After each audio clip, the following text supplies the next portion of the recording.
안녕하세요. 21세기 소프트에서 기술 지원팀을 맡고 있는 이장학이라고 합니다. 요즘 메타버스가 가장 핫한 산업군 중에 하나인데요. 그래서 제가 아는 여러 스튜디오에서도 메타버스를 준비하고 있고 게임 회사들도 메타버스 쪽으로 많이 관심을 두는 걸로 알고 있습니다. 그러면은 메타버스에서 사용되는 3D 어셋을 제작하는 데 있어서 어떠한 방법이 있을지 그런 부분도 동달아 이슈가 될 텐데요.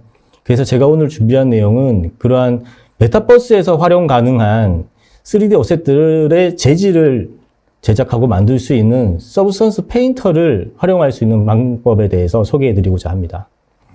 우선 본 내용에 들어가기에 앞서서 간단히 제 소개를 좀 드리자면, 저는 광고 쪽, 그 다음에 홍보 영상 쪽, 그리고 방송 영상 쪽, 그리고 스컬프트 아츠라고 그러죠. 이게 조형물 쪽 디자인하는 작업도 했었었고요. 그 다음에 게임 어셋 제작도 했었고, 그 다음에 건축 시각화 쪽도 작업을 했었어요. 그런 쪽으로 총 3D 관련해서 총 한 12년 정도를 3D 맥스, 마야, 머드박스, V-ray, 아놀드, 지브러시, 키샷, 서브스턴스 페인터, 루미온 등을 활용해서 작업을 쭉 해왔습니다.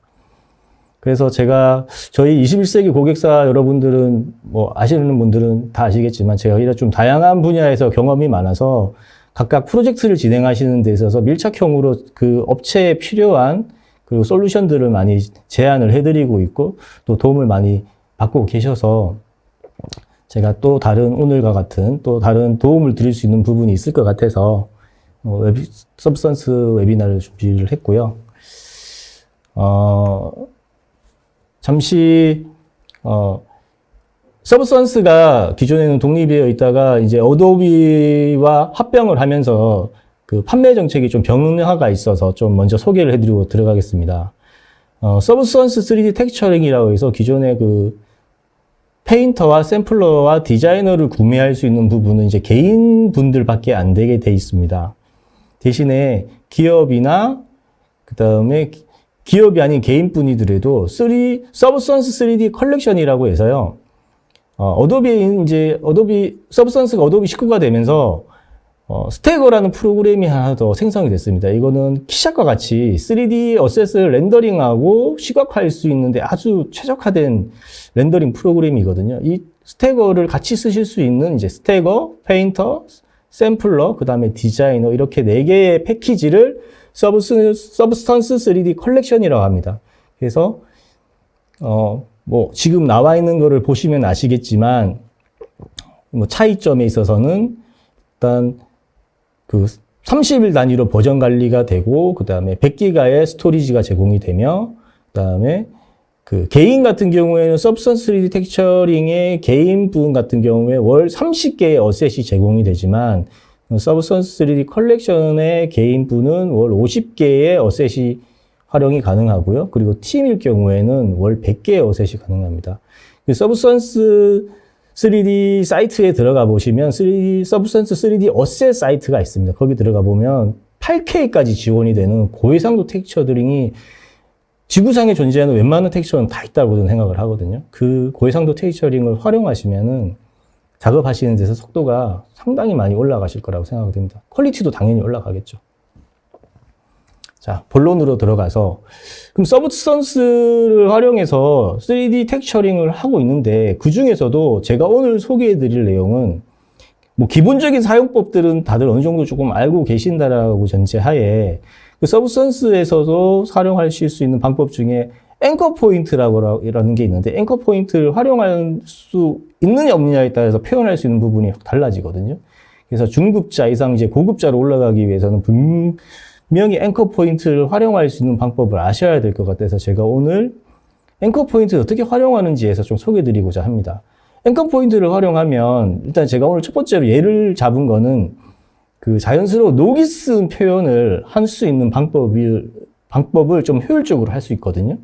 그리고 그 마이크로 디테일이라는 게 있습니다.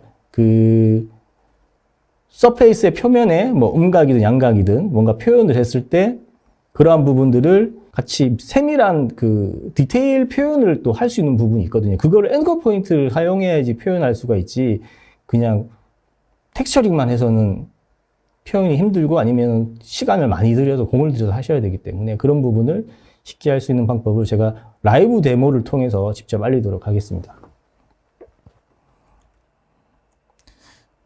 지금 보시고 있는 어셋은 제가 마야와 지브러시를 이용해서 직접 제작한 3D 캐릭터의 커스튬인데요.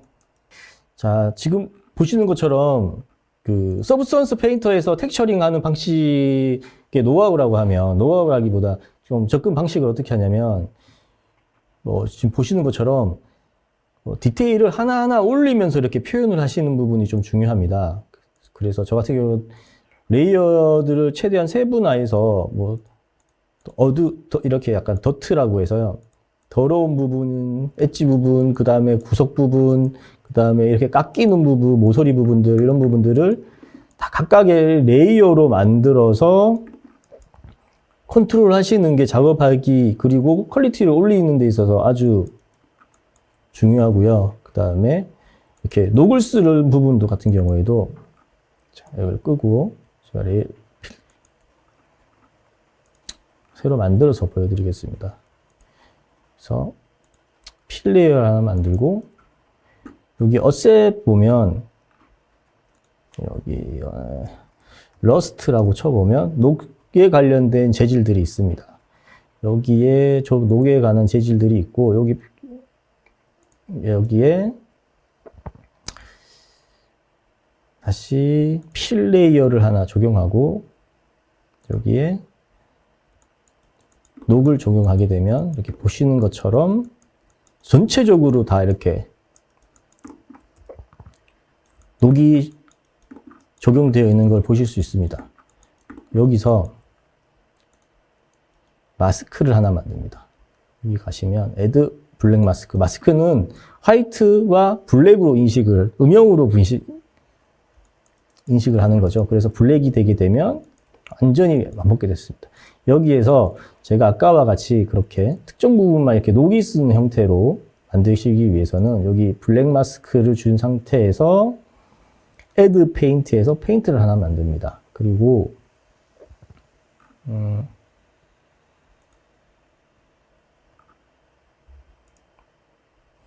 여기 가 보시면 그 알파라고 있거든요.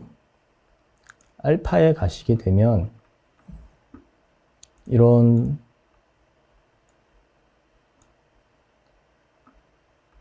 다양한 종류의 알파들이 있는데 중에서도 적용해 볼 만한, 만약에 이런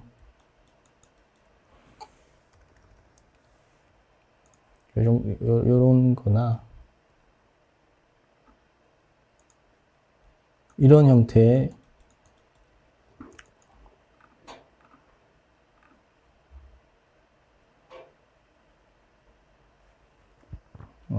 이거보다는 제가 사용했던 마스크, 네, 요거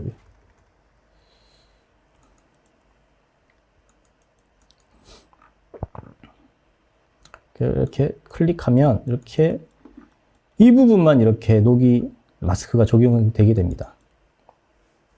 그럼 여기에 레벨을 적용해서 좀 이 영역을 밝기를 조절을 할 수가 있거든요. 여기 가서 애드 효과에서 애드 레벨을 해주시고, 보시는 것처럼 레벨을 움직여 주시면 적용된 마스크의 음영 세기를 조절할 수가 있습니다. 이런 식으로. 그리고 여기 적용된 거에 이 재질의 특성에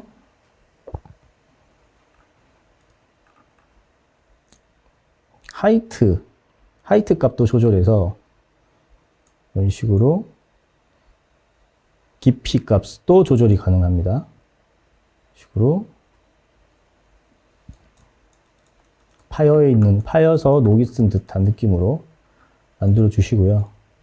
그래서 레벨로 조정을 한번 해 주시고, 그 다음에 이 마스크를 그대로 사용할 수 있게끔 해주는 게 바로 앵커 포인트의 역할입니다. 그래서 지금 여기에 이렇게 이제 요 부분만큼 지정된 영역에 앵커 포인트를 지정하기 위해서 마우스의 오른쪽 버튼을 눌러서 여기 Add Anchor Point를 하면 지금 이렇게 적용되어 있는 이 마스크의 영역은 여기에 마스크로 지정이 되어 있거든요. 이거를 그대로 쓸 수 있게끔 되게 되어 있습니다. 앵커 포인트를 쓰게 되면. 요거를 제목을 바꿔볼게요. 이거를 아까처럼 러스트 01이라고 지정을 해주면 지금 이거 같은 경우에는 이름을 바꿔도 되고요. 직접 러스트 01 앵커라고 바꾸셔도 되고 아니면은 이름을 이렇게 적용이 됐잖아요. 여기 상태에서 앵커 포인트 적용하면 이렇게 러스트 01 마스크라고 자동으로 이름 네이밍이 되게 돼 있습니다. 그리고 나서 여기에 다시 필 레이어를 하나 더 만들고 여기서 여기에 이제 여기의 재질은 똑같은 이 녹이 아니라 약간 밝은 느낌의 녹이 이렇게 약간 스테인 된다고 그러나요? 이렇게 발에서 이렇게 묻어 나가는 듯한 느낌, 약하게. 그러면 약간 밝은 톤이겠죠? 그럼 재질을 여기 가서 여기 보면 재질에 가셔서 다시 러스트라고 쳐보면 여기 로스트 코사이라고 있거든요. 요거를 한번 적용을 해볼게요. 이렇게 바로 적용을 해도 되고 저는 이렇게 필 레이어를 하나 만들어서 여기에다가 적용을 하는 방식을 선호합니다. 그래야지 이게 다 컨트롤이 가능하거든요. 그래서 근데 이거를 때로 다 쓰는 게 아니라 여기에도 똑같이 다시 필 레이어가 아니죠. 마스크를 만들어줘야죠. 블랙 마스크 적용해 주시고 여기에 필 레이어를 하나 만들고 여기에 바로 여기 보면 그레이스케일 여기에 바로 앵커 포인트라는 걸 지정을 해준 겁니다. 여기 보면 러스트 01 마스크라고 있죠. 제가 아까 만들어놨던. 네, 이렇게만 적용을 해버리시게 되면 더블링이 됩니다. 똑같은 지금 제가 요 앵커 포인트는 여기에서 활용한 마스크를 그대로 가져와서 여기에서 활용하는 똑같이 쓰는 거기 때문에 더블링이 돼 버리거든요. 그렇기 때문에 여기서는 그렇게 하시면 여기서 이렇게 마스크를 가져온 뒤에 무엇을 해주냐면 퍼져 나가야 되잖아요. 퍼짐을 주기 위해서 필터를 하나 주는데 블러 필터를 줄 겁니다. 애드 필터에서 여기 블러라고 있거든요. 그래서 여기서 블러를 조절해 보면 이렇게 번져 나가는 게 보이실 거예요. 이런 식으로 느낌이 지금 변화가 되는 게 보이시죠? 이렇게 다음에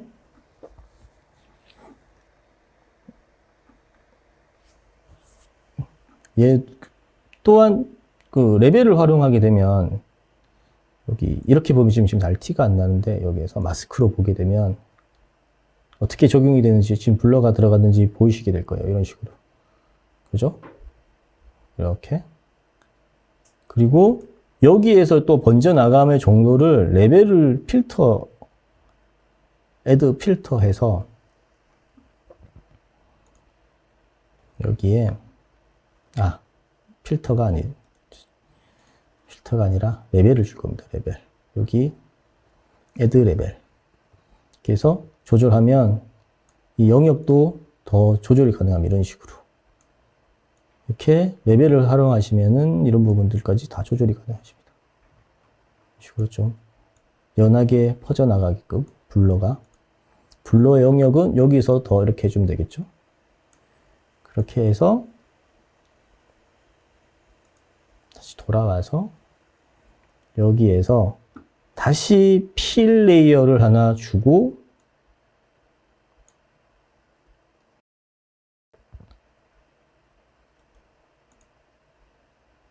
여기에 다시 앵커 포인트를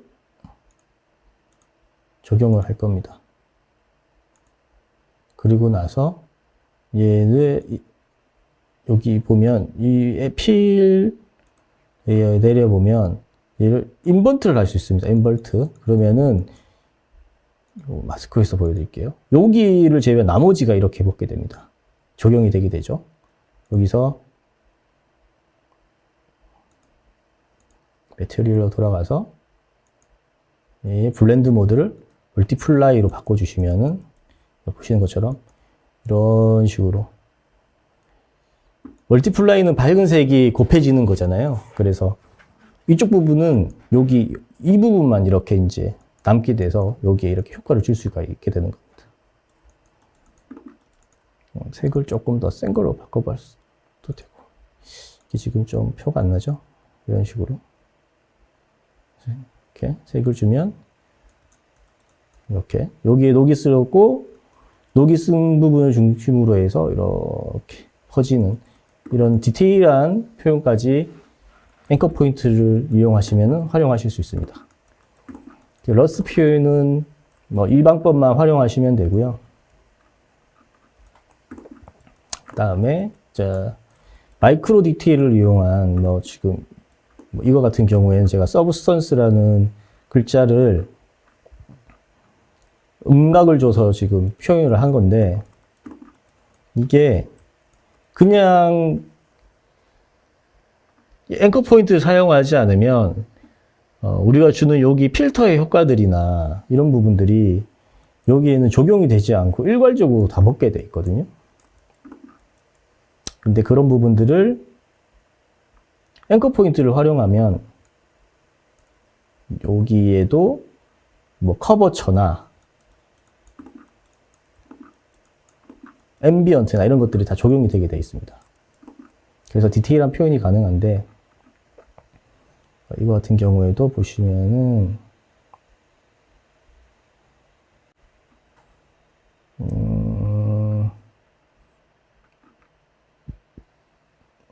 제가 이걸 준 게 어디냐면 제가 메탈로 보고 있었네요. 여기 자켓으로 가야 돼요. 자켓으로 넘어가서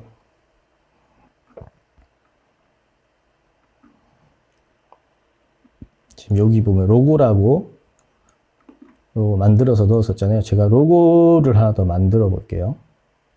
여기 필 레이어를 하나 추가하고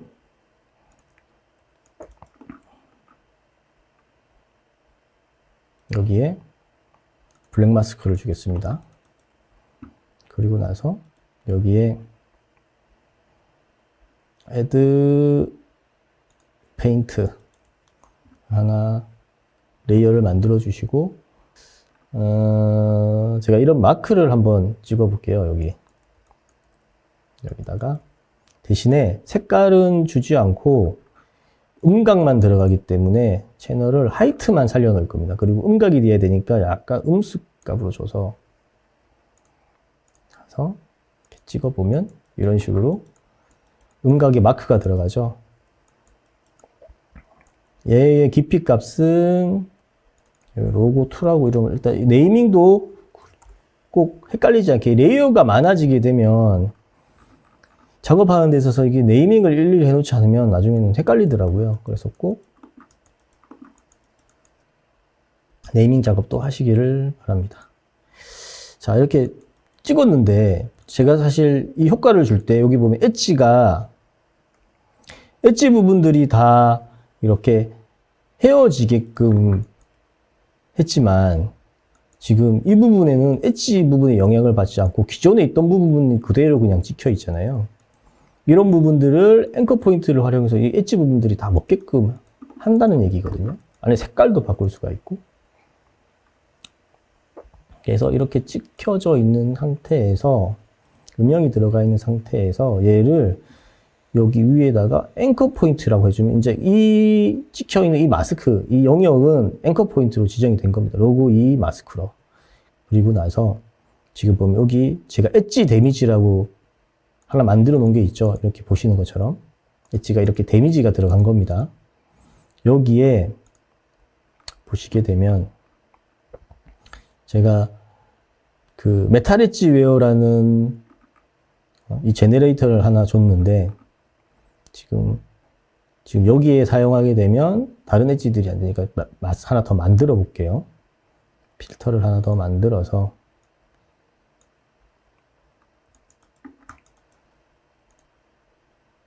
얘는 그렇죠.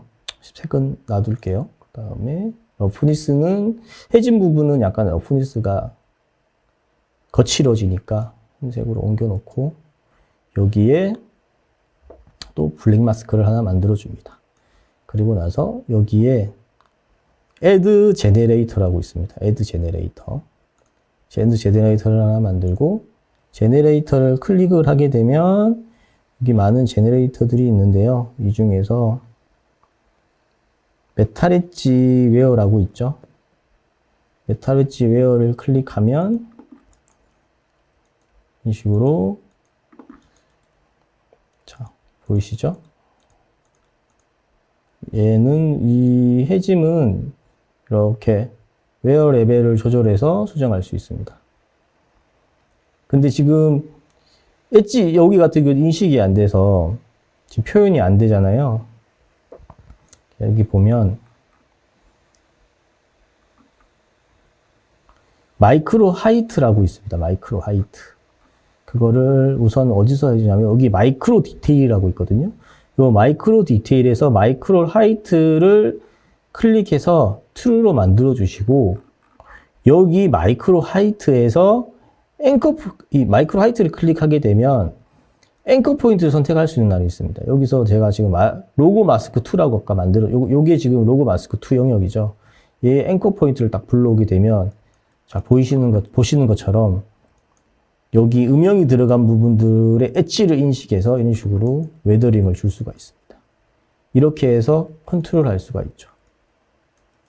지금 저 같은 경우에는 앞전에 만든 이 부분 같은 경우에는 여기가 이제 데미지가 입었는데 데미지가 블러하게 먹는 게 아니라 약간 샤프하게 먹기를 바래서 여기에 필터를 하나 주고 필터를 샤픈을 줬던 거예요. 샤픈. 샤픈이라고 있죠. 이 샤픈을 조절함에 따라서 변화가 보이시나요? 이런 식으로 엣지가 쨍하게 먹을 거냐, 약간 블러하게 먹을 거냐 이러한 부분들도 조절이 가능합니다. 뭐 이렇게 웨더링에 대한 부분도 앵커 포인트를 이용해서 이런 패턴들을 노말로서 직접 뭐 지브러시에서 음각을 만들어 오지 않아도 맵으로 이런 식으로 알파를 이용해서 충분히 작업을 해서 이렇게 웨더링도 줄 수가 있고요. 앵커 포인트가 있어야만 가능한 부분입니다. 안 그러면 일일이 다 손으로 작업을 해주셔야 돼요. 그렇게 하면 너무 비효율적이겠죠. 그리고 또 한 가지 더 앵커 포인트를 활용할 수 있는 법이 뭐가 있을까라고 좀 생각을 해보니까 우리가 패턴 같은 거를 굳이 지브러시 일률적인 패턴 같은 경우에는 지브러시에서 만들어 오게 되면 그것보다는 지브러시 굳이 그런 부분까지 지브러시를 만들어 와야 될까 이런 생각이 들더라고요. 그래서 제가 좀 작업을 해봤더니 이런 식으로 앵커 포인트를 활용하게 되면 이런 식으로 패턴을 디스플레이스먼트 맵으로 이렇게 넣어서 적용할 수 있고 여기 보이시는 것처럼 여기 보면 그래서 패턴만 바꿔주면 되거든요. 내가 원하는 패턴을 서브스턴스에서 찾아서 지금 이렇게 되어 있지만 이게 뭐 이런 패턴이 쓰고 싶다.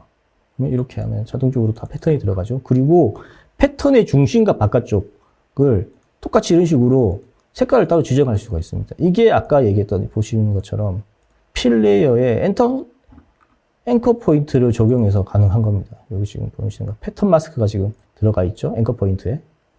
여기도 마찬가지인 거고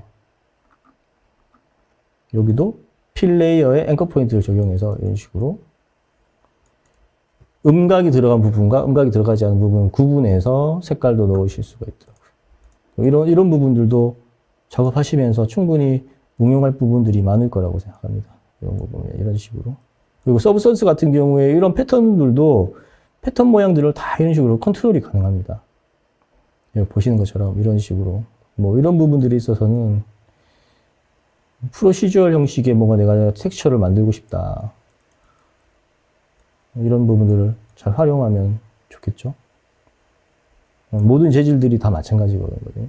뭐 이런 부분들도 마찬가지고 이런 식으로 이런 부분들을 충분히 응용할 수 있는 부분들이 많으니까 앵커 포인트에 대해서 모르고 계시는 분들이 계시다면 꼭 활용해 보시길 바랍니다.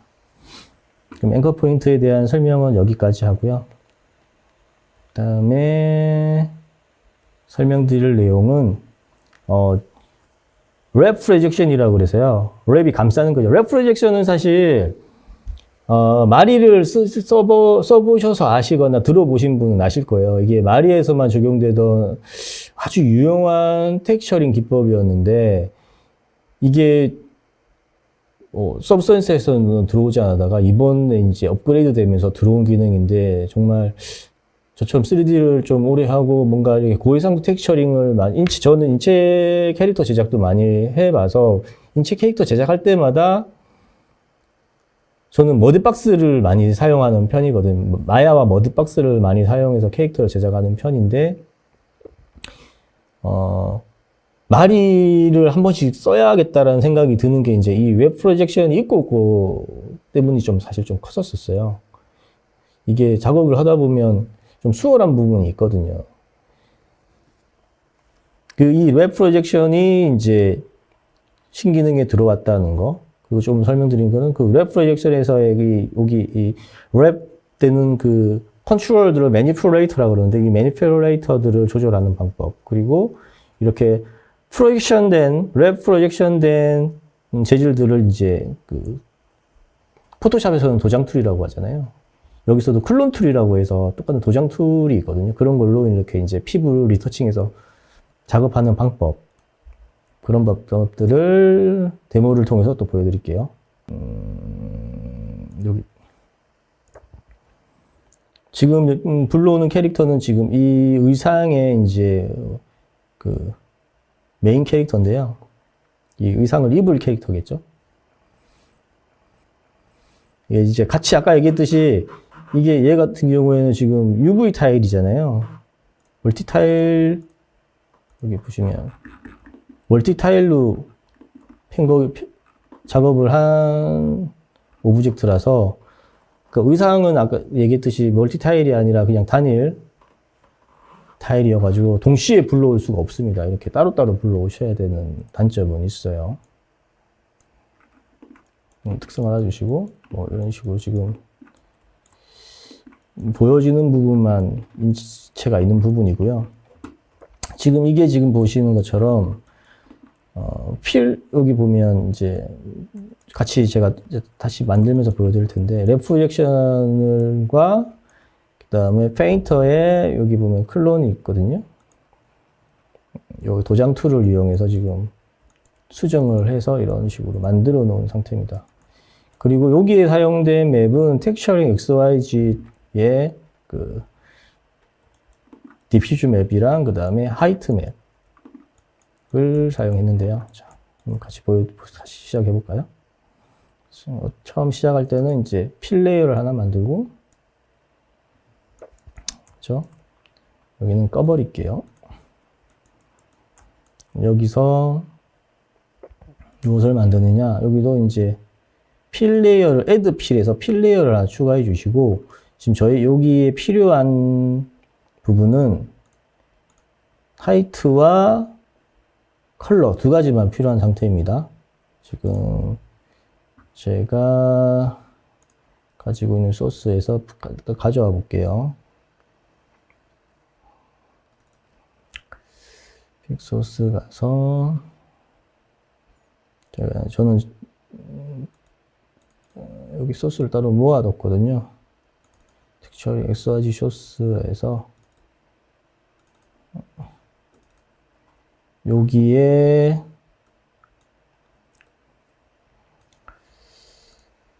알베도와 하이트, 디스플레이스먼트 맵이죠. 이 두 개를 이렇게 갖다 놓으면은 불러올 수가 있습니다. 이 두 개를 텍스처로 불러오고요. 저장을 임포트를 어디다 할 거냐? 지금 현재 프로젝트 요 맵에다가 저장을 하기 위해서 이렇게 선택을 하고 임포트를 합니다. 그럼 이렇게 들어와졌죠?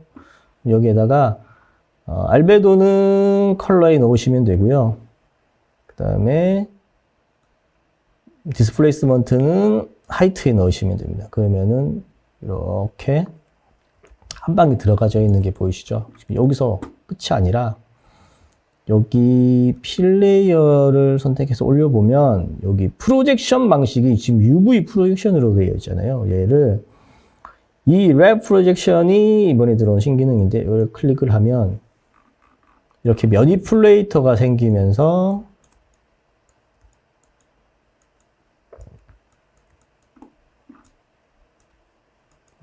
화면이 이렇게 돌지.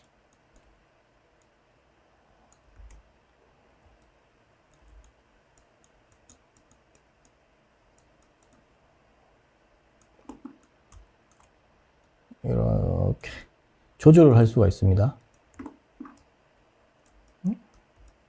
여기 갑자기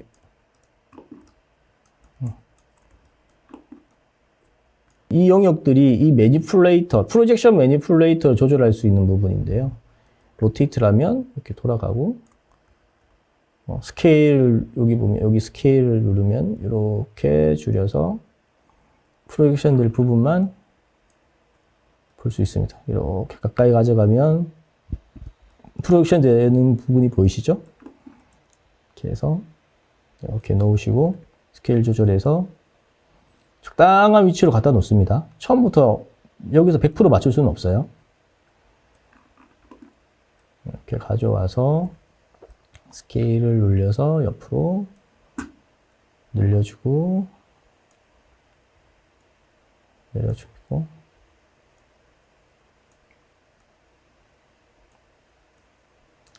랩 프로젝션이 써보신 분은 느끼시겠지만 좀 숙련도를 조금 요하긴 합니다. 이게 와 정말 쉽게 된다 이렇게는 말씀드릴 수는 없어요. 이거는 좀 많이 해보시는 분이 잘 아실 거예요. 근데 제가 오늘 설명드릴 부분은 그나마 그래도 조금 쉽게 접근할 수 있는 요령을 좀 알려드리려고 하는 거거든요. 이렇게 대충 맞춰 놓으세요. 너무 정확하게 맞춰 놓을 필요 없습니다. 이렇게 대충 맞춰 놓으시면 되고요. 어느 정도 맞춰 놨죠? 자, 여기서 이제 맞춰야 될 거는 눈의 위치, 눈썹의 위치, 그 다음에 코, 입술은 어느 정도 좀 맞은 것 같아요. 그죠? 자, 이 상태에서 여기 이걸 클릭하게 되면 매니플레이터의 사이즈라고 해서 자, 얘가 이게 활성화가 돼 있어야 매니플레이터가 보이는 겁니다. 그리고 이 상태에서 클릭하면 이 기즈모의 사이즈고요. 이거는 그리드의 이거는 뭐 잘 쓸 일이 없고 앵글 스텝도 이게 스냅핑 얘기하는 것 같은데 이거는 뭐 크게 쓸 일이 없던 것 같아요.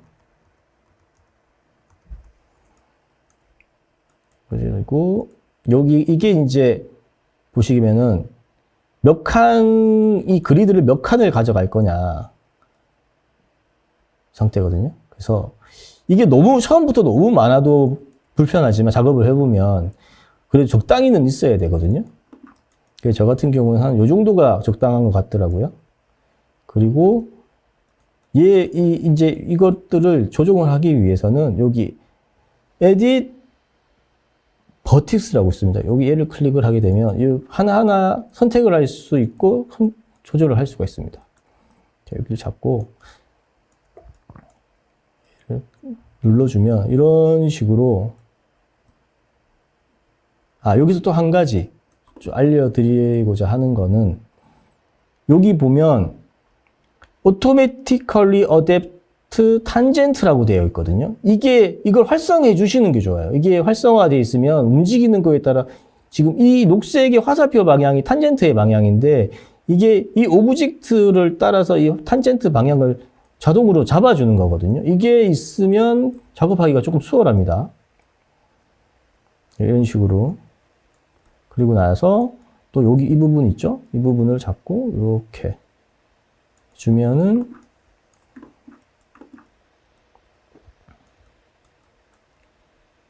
그리고 이렇게 안쪽으로 붙여주면 어느 정도 붙죠? 천천히 하시는 게죠. 이걸 팍팍 한다고 되는 건 아니고 이렇게 이게 눈으로 보시면서 이렇게 조절해 주시면은 바로바로 프로젝션 되면서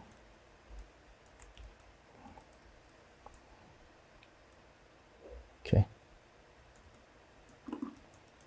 그러면은 지금 요 부분은 어느 정도 됐죠, 지금?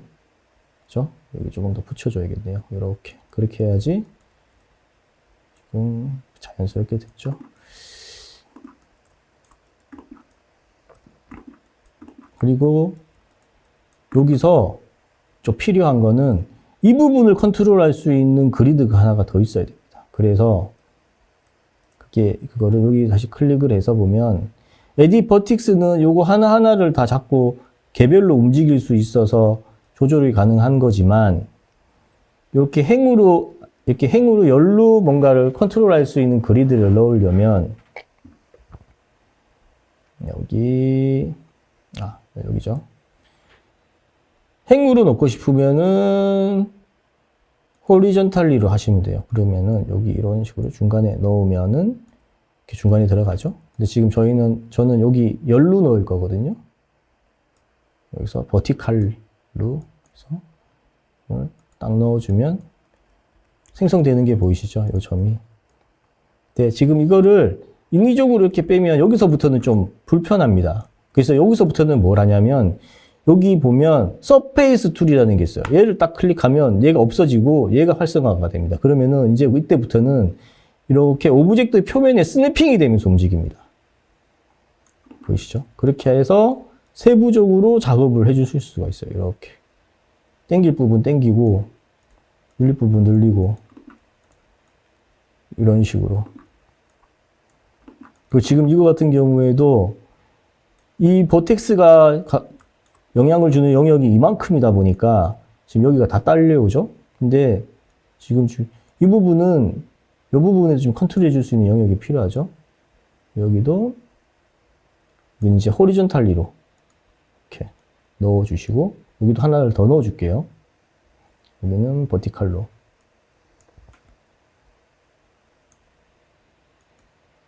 이렇게 해서 이를 잡고 이렇게 내려주시면서 이제 눈을 감고 있는 거라 이렇게 내려주셔야 돼요. 눈썹 쪽으로 이렇게.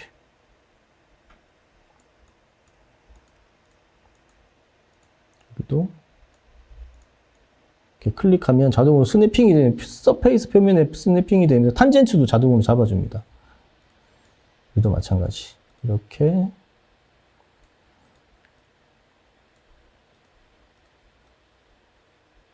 그러니까 조금씩 내가 필요한 부분에 컨트롤할 수 있는 영역들을 추가해 가면서 프로젝션을 하셔야 작업하기가 조금 수월해요. 이게 처음부터 저도 해보니까 처음부터 너무 많은 포인트를 만들어 놓고 접근해도 안 되고 그래서 좀 요령이 필요하더라고요. 그래서 내가 컨트롤해야 될 부분이 어느 정도인데 그 부분에 영향을 미치는 영역이 어디까지인지 그런 부분들을 잘 생각을 하시면서 작업을 하시면 손쉽게 작업하실 수가 있어요. 여기도 이렇게 또 당겨졌죠? 또 이런 식으로 계속 늘어나면서 맞춰지고 있죠? 이렇게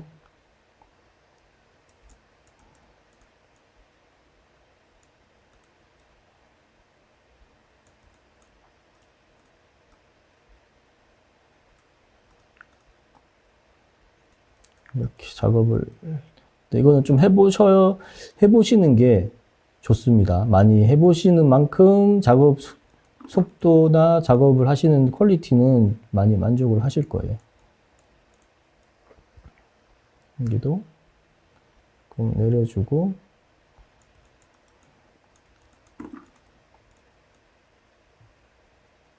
좀 늘려주고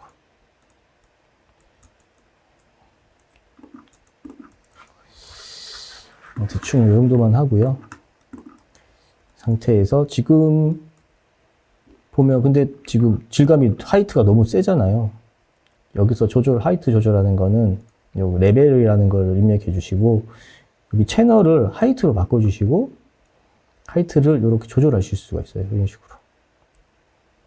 내가 원하는 만큼의 질감 표현을 하고 싶은 하이트 값을 주시면 돼요. 이렇게 컨트롤이 가능하죠. 보이시죠? 이렇게 하이트도 조절이 가능하고 그 다음에 또 하나 저 보여드리고자 하는 게 아까 그거라고 그랬죠. 지금 이런 부분 같은 경우에는 사실 쓸모가 없잖아요. 지금 제 캐릭터 같은 경우에 눈썹이 여기 있어야지 여기 있을 필요가 없거든요. 눈을 뜨고 있으니까. 눈을 감고 있다 그러면 모르겠는데 그리고 이렇게 눈썹을 제 같은 경우는 엑스젠을 활용해서 실제 눈썹을 만들지 이렇게 맵으로 눈썹을 하진 않거든요. 여기도 마찬가지고. 그래서 이런 거를 지워주는 거를 또 손쉽게 할 수가 있습니다. 어떻게 하냐면 여기서 Add Paint 하시고 페인트에 여기 보면 도장 툴이 있잖아요. 그리고 도장 툴을 쓰실 때는 한 가지 주의하셔야 될 게 여기 패스 스루를 항상 두셔야 돼요. 이 옵션을 페인트에 이 블렌드 옵션을 패스 스루로 줘야 이 도장 툴이 적용이 됩니다. 그리고 단축키 V가 그 도장 툴을 찍는 영역이거든요. 그러니까 V를 누른 상태에서 밑을 딱 클릭하면 이렇게 사각형으로 잡힐 겁니다. 그리고 나서 제가 이렇게 해보면 되는데, 근데 지금 여기 디스플레이스먼트가 같이 안 먹어. 색깔만 먹었잖아요. 그때는 여기 하이트를 켜주시고,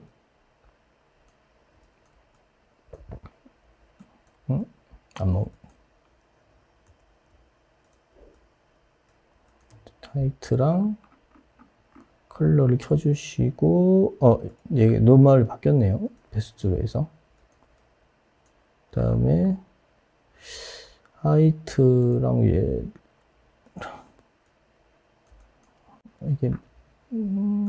하이트를 켜주고, 이게 자꾸 리니어로 바뀌지?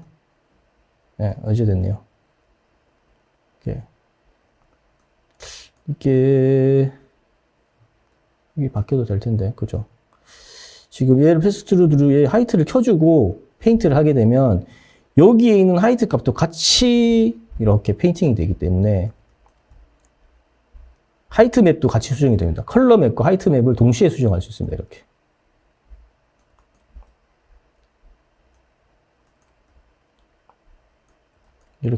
이렇게 수정을 하면 나중에 다른 부분들도 응용할 부분이 많겠죠? 만약에 머리 부분, 요 윗부분 같은 경우에도 새로 여기 있는 걸 활용해서 보통 작업을 해야 되니까 이렇게 나머지 부분들도 이렇게 작업을 하면 되겠죠. 여기도 지워주시고 이런 식으로 이렇게 응용하시면 될 겁니다.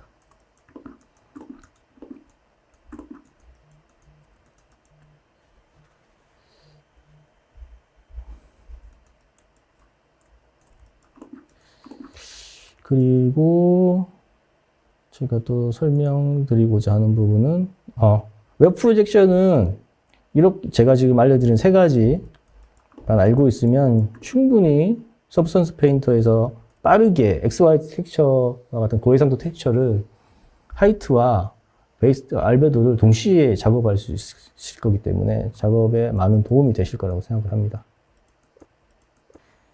그리고 이제 그다음에 또 이제 알려드릴 부분은 이 부득이하게 그럴 경우는 없는데 이렇게 특정한 텍스처를 입혀야 되고 그 텍스처가 한 장밖에 없다. 그 베이스 컬러나 알베도 같은 그 색깔맵밖에 없는데 이거를 그냥 그 색깔맵만 입혀버리면 러프니스나 하이트 부분이 없기 때문에 그냥 밋밋하게 정말 질감이 살지가 않거든요. 그렇게 작업하면 퀄리티가 너무 떨어져 보이기 때문에 그런 부분들을 살릴 수 있는 방법은 이제 레벨을 활용해서 아까 그 채널별로 다 조절이 가능하잖아요. 그거를 좀 보여드리려고 하는 건데, 이것도 저 작업을 하다 보니까 간단하면서도 충분히 질감을 살릴 수 있는 방법이어서 좀 알려드리려고 합니다.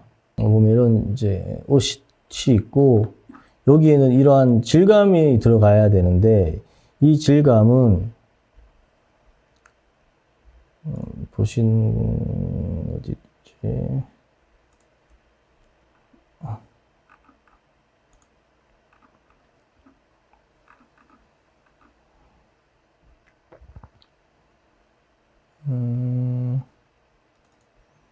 여기 보면 이 원단을 사용해야 되는 제약이 있었거든요.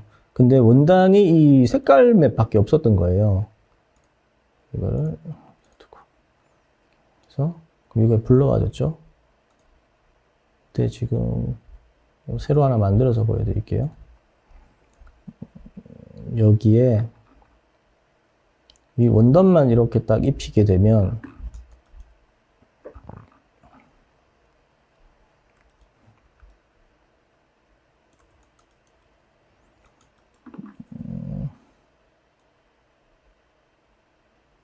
질감이 하나도 안 살고, 이거 보시는 것처럼 밋밋하잖아요. 근데 이렇게만 작업해서 줄 수는 이거 맵을 사용하라고 해서 이렇게만 해줄 수는 없잖아요. 그래서 지금 이런 살릴 때는 러프니스, 그런 질감을 표현하는 데서 중요한 요소가 사실 러프니스는 다들 아시겠지만 되게 중요한 맵 중에 하나죠. 그 다음에 하이트 맵인데, 똑같은 거를 여기다가 적용을 또 해줍니다. 이렇게. 하이트에도. 그러면 뭔가 이렇게 질감을 산 것 같아도 너무 과하죠. 그럼 여기서 뭘 하느냐? 여기 레벨을 추가해 줍니다. 그리고 레벨을 각각에 해당되는 그 하이트 영역 있죠. 지금 하이트가 너무 세잖아요. 그래서 하이트를 좀 줄여줄 거예요.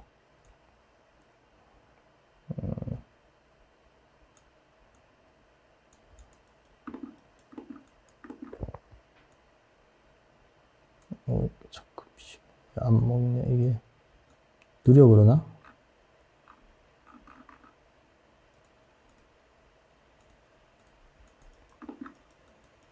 여기 채널로 가볼까요? 여기 보면 로말 하이트가 가보면 보이시죠? 이렇게 얘를 좀 이렇게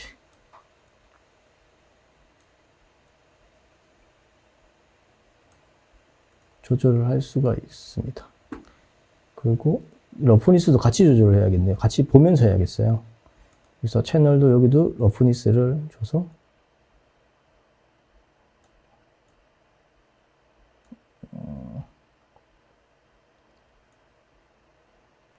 러프니스 조절이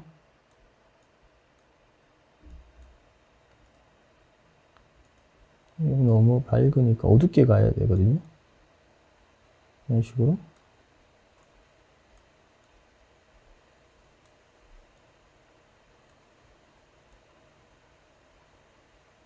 밝게 가야 되죠.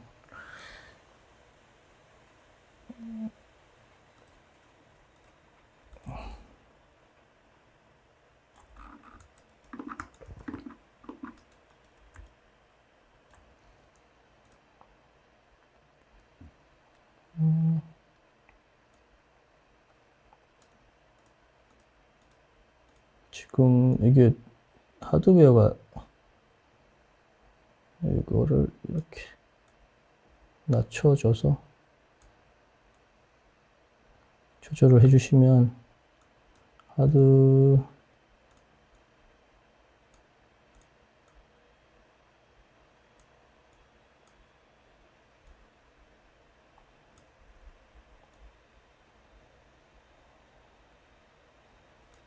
이렇게 잠시만 조금 더 어둡게 돼야 되는데 여기서 휴 세츄레이션을 하나 좀 더 넣어줘야 될 것 같아요. 이 필터를 하나 주고 여기에 HSV라고 있거든요. 여기서 색깔 좀 올려주고 라이트를 조금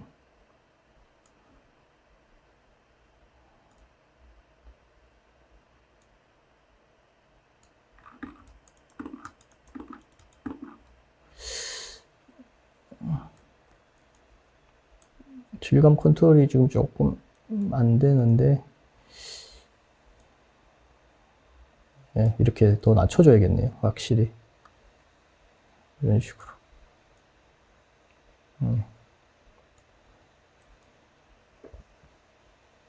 이렇게 하면 어느 정도 질감이 좀 잡히죠. 그리고 러프니스도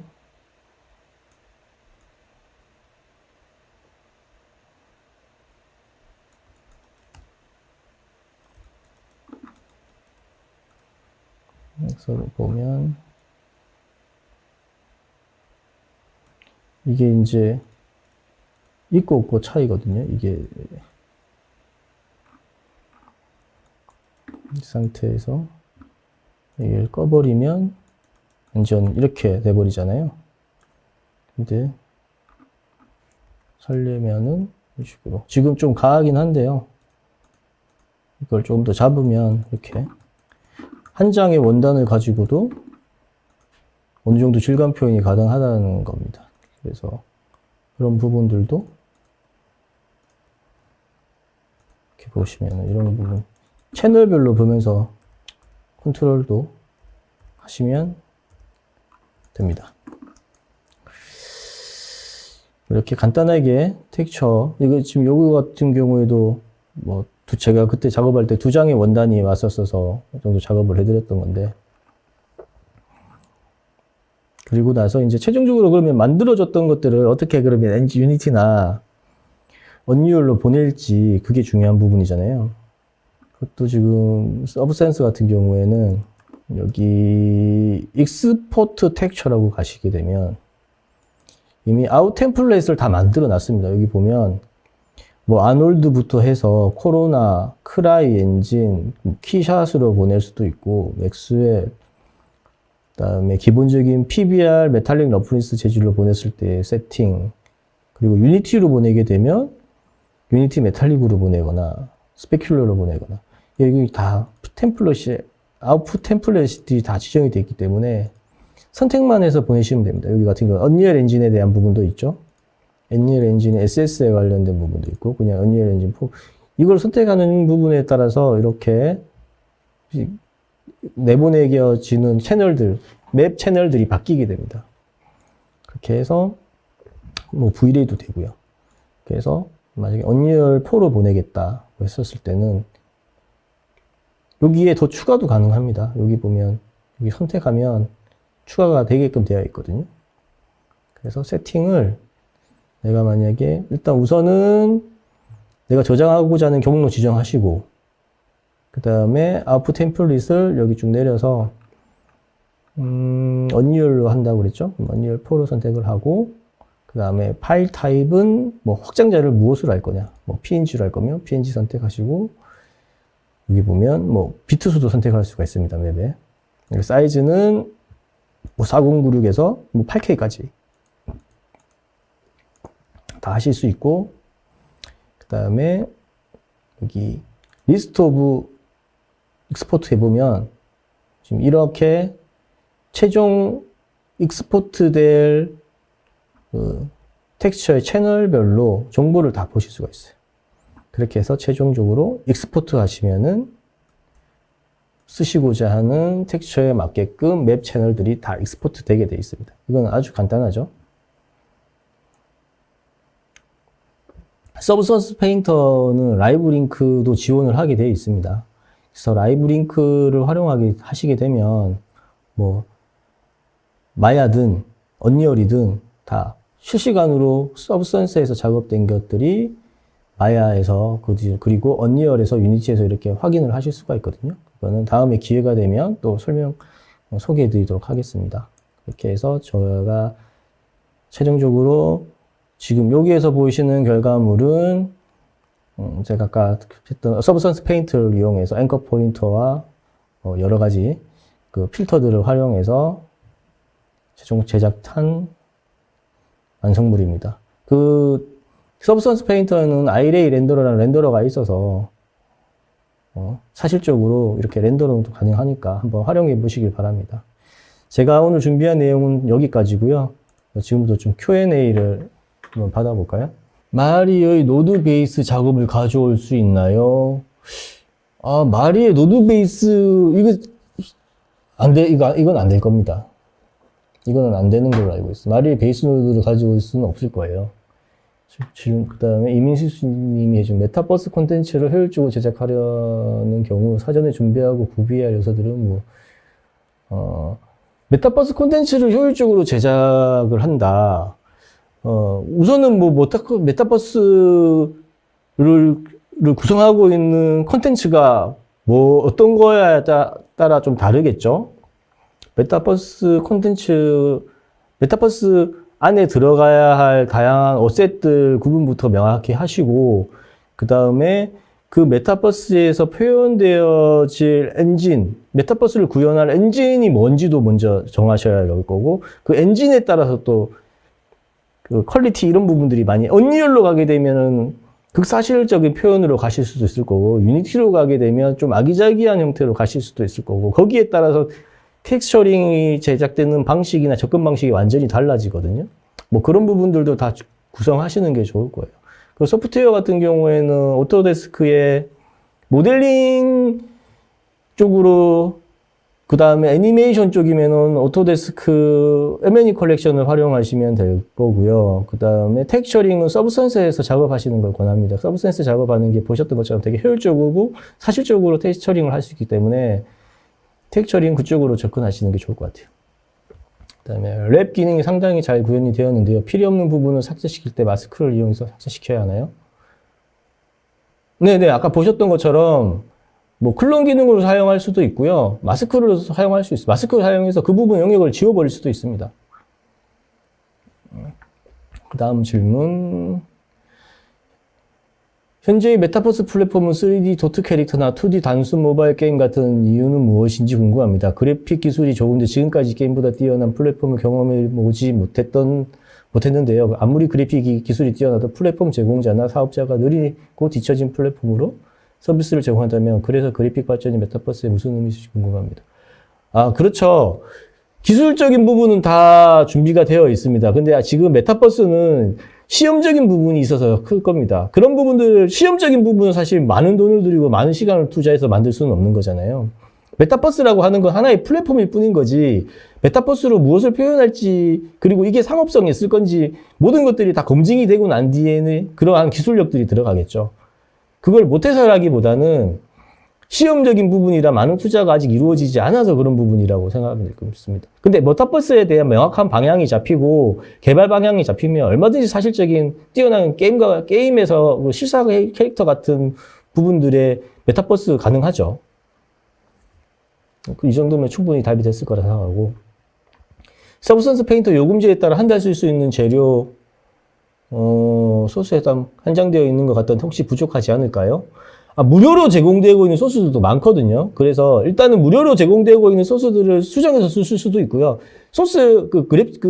서브스턴스 페인터에서 제공되는 소스들이 수정이 가능합니다. 이게 내가 작업을 레이어를 더 올려서 퀄리티를 올리는 거에 따라 다 가능하기 때문에 그렇게 사용하셔도 되고, 딱 정해진 거를 뭔가 이렇게 만들어져 있는 그대로를 쓰시고 싶다면 그런 부분들만 다운받아서 쓰시면 될 거예요. 근데 그거는 쓰시는 분에 따라서 부족하다 그러면 부족할 수도 있죠. 그 다음에 서페에서도 포토샵 같이 미세한 필압을 느끼는 작업이 가능한가요? 네, 가능합니다. 질문. 그 다음에 메타버스 컨텐츠의 미래 방향과 기술은 어떻게 보고 대응하시는지요? 메타버스 컨텐츠의 미래 방향은 아주 좋은 방향으로 가고 있다고 생각합니다. 많은 산업 투자가 이루어지고 있고, 국가에서도 지금 방향을 그렇게 잡았잖아요. 그래서 진짜 앞으로는 현실과 같은 공간에서 현실과 같은 어셋들, 그리고 현실과 같은 부분을 다 메타버스에서 경험할 수 있지 않을까요? 작업의 효율과 속도를 향상시킬 수 있는 팁이 있으면 무엇일까요?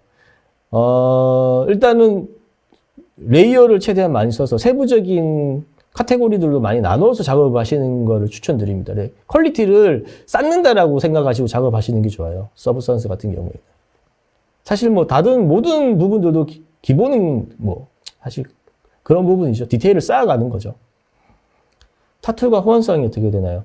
라이브 링크라고 해서 실시간으로 내가 서브센스 작업했던 것들, 뭐, 블로그 자는 데서 이렇게 반영되는 것들이 있습니다. 그거 라이브 링크를 참조해 보시면 될 거예요.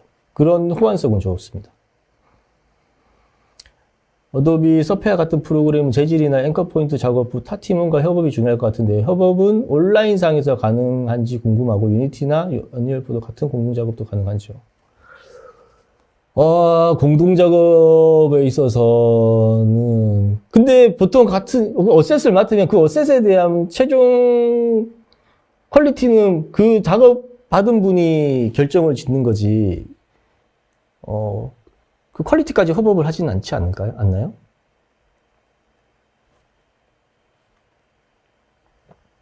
그리고 만약에 내가 작업한 걸 누군가가 뭐 다시 사용한다? 응용을 한다고 했을 때 아까 제가 각 그 레이어마다 이름을 다 네이밍을 해주잖아요. 뭐 그런 부분들을 다 해놓는다면 직접 만든 사람이 아니라 누군가가 누가 만들어 놓은 걸 보더라도 도움은 되겠죠. 이 레이어가 어떠한 역할을 하는지를 그 네이밍으로 보고 판단할 수 있으니까 뭐 그런 부분이 좀 중요하지 않을까요? 만약 협업을 한다 그러면 서브스턴스 페인트 사용하는 동안 유의해야 할 사항 등에 대해 질문드립니다. 서브스턴스 사용해서 유의해야 될 부분들 글쎄요. 서브스턴스 딱히 떠오르는 건 없네요. 유의해야 될 거는 서브스턴스 페인터에서 페인팅 한 것을 블렌더로 옮기려고 하니 모델만 불러와지는데 서브스턴스 페인터 칠한 모델을 블렌더로 그거 아까 제가 마지막에 스포트 할 때 그 템플릿에 있죠. 템플릿처럼 그렇게 채널별로 맵을 추출하셔서 엑스포트 하셔서 블렌더에서도 적용하고자 하는 쉐이더가 있으실 거잖아요. 그 쉐이더 채널에 다 연결을 해주셔야 됩니다. 서브스턴스 3D 컬렉션에서 팀은 사용자당을 100개의 에셋을 사용할 수 있으니까 특정 일자에 100개 에셋을 사용할 것 같습니다. 그런데 그 저널에 사용했던 에셋 100개 목록과 겹치는 부분이 없으면 저널에 사용했다 해서 모두 사용할 수 없게 되는 것인지 과거에 사용했던 에셋 이게 그 내가 다운받은 것들은 저의 정보에 그게 다운받은 것들이 다 남아 있습니다. 그래서 중복으로 다운받으실 일은 없을 거예요. 3D 아바타 제작 시 아바타의 움직임을 사전 정의 후 원격 제어하는 카드. 서브스턴스 페인터에는 그런 기능 없습니다. 서브스턴스 페인터는 3D 어셋의 텍스처를 만드는 툴입니다. 현재 패션 분야에서 패션 분야에 해당 솔루션이 어느 정도 조미하고 있는지와 국내 대형 패션 기업 성공 사례가 궁금하고요. 대표적으로 3D 설계본을 적용하는 FA 쪽 비율도 궁금합니다. FA 쪽은 뭐죠? 3D 설계본을 적용하는 FA라는 건 제가 이해를 못해서 답드리기가 힘들고, 패션 분야 쪽에서는 지금 도입 사례가 늘고 있습니다. 지금 보시다시피 가죽이나 그런 질감 부분 표현하는 데 있어서 아주 플렉시블하고 퀄리티가 높기 때문에 국내 대형 패션 업계에서도 조만간에 다 자리 잡을 거라 생각해요. 그리고 그러한 사례들도 많이 나와 있고요. 이장학 부장님 수준에서 작업 외에 별도의 연습은 안 필요한지, 아니면 부장님께서도 앵커 포인트 사용이나 시간 표현 같은 이거는 공부를 해야죠. 저도 일과 시간에 일과 일하고 집에 가서 따로 개인 작업을 합니다. 지금 보여드리고 있는 작업들도 제가 다 집에서 따로 개인 작업으로 만들어 놓은 어셋들입니다.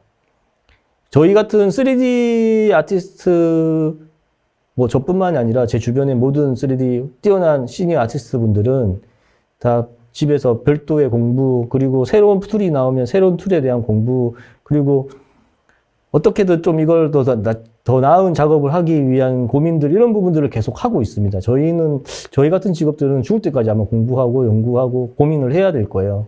그리고 일 외적으로 뭔가 퀄리티를 높이고 싶은 일이 있으면 그건 본인이 시간을 내서 직접 작업을 해야죠.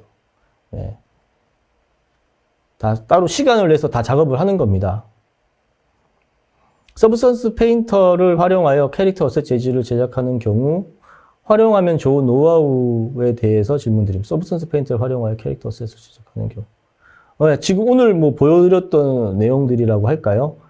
기존의 서브스턴스의 재질들, 가죽, 금속, 녹슨, 모든 기본 재질들, 기본 베이스가 되는 재질들은 정말 잘 되어 있습니다. 그런 것들을 가져와서 내가 원하는 부분에 어디다 녹을 더 추가할 것인지, 아니면 뺄 것인지, 어느 부분은 뭐 엣지는 뭉개일 것인지, 아니면은 뭐 모서리는 더 닳게 하고 안쪽에는 때를 타게 할 것인지, 이런 부분들은 레이어드를 하나하나씩 쌓아가면서 제작을 하시면 충분히 뛰어난 퀄리티의 어셋을 제작하실 수 있을 거라고 생각합니다. 질문은 여기까지 다 된 것 같고요. 제가 오늘 준비한 내용은 여기서 마치도록 하겠습니다. 들어주셔서 감사합니다.